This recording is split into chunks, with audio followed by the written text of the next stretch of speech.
এখন আমি এই গোল আলুগুলা ছিলবো। আর এই গোল আলুর ছিলা দেখে আমার একটা কথা মনে ওঠে।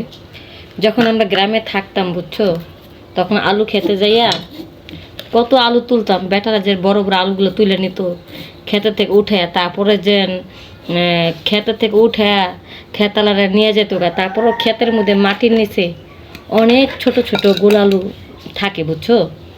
এগুলো টোকাই লোকটা এক বল টোকাইতাম, আর সেই আলু দম পাকাইয়া খাইতাম। মনে হতো মাইয়া মানুষ যেমন ছোট ছোট বুড়ির মতন, ফুলের কলির মতন নতুন মাইয়া মানুষ 12-13 বছরে ওঠে না, এত সাইজের গোল আলুগুলো বুঝছো। মনে হয় যেন একবারে 12-13 বছর মাইয়ার জাম্বুরাগুলোর মতন মনে হয়। তো সেই গোল আলু যে খাইতাম, মায়ের নতুন ক্ষেতের নতুন আলু, কি যে মজা। খাওয়ার পরে একবারে নাচতে নাচতে নাচতে নাচতে পাগল হয়ে যেতাম। আর এমন ঝাঁকি দিয়ে নাচতাম, একেবারে মনে হয় ফুর্তিতে পাগল হয়ে যেতাম গা। যাক, আলুগুলা ছিলতাছি, তরকারিতে দিমু।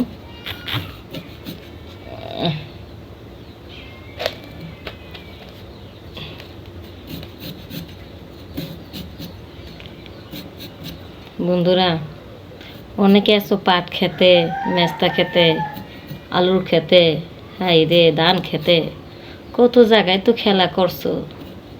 কখন কি বউ জামাই খেলা খেলছো? আমরা ছোটোবেলা জামাই বউ খেলতাম। ওই তুই জামাই হবি, আমি বউ হবো, তারপর আমাকে বিয়ে হইব, তারপর আমাকে বাসর ঘর হইব, আর কত কিছু কইতাম। তোমরা কি এমন খেলা করছো নাকি?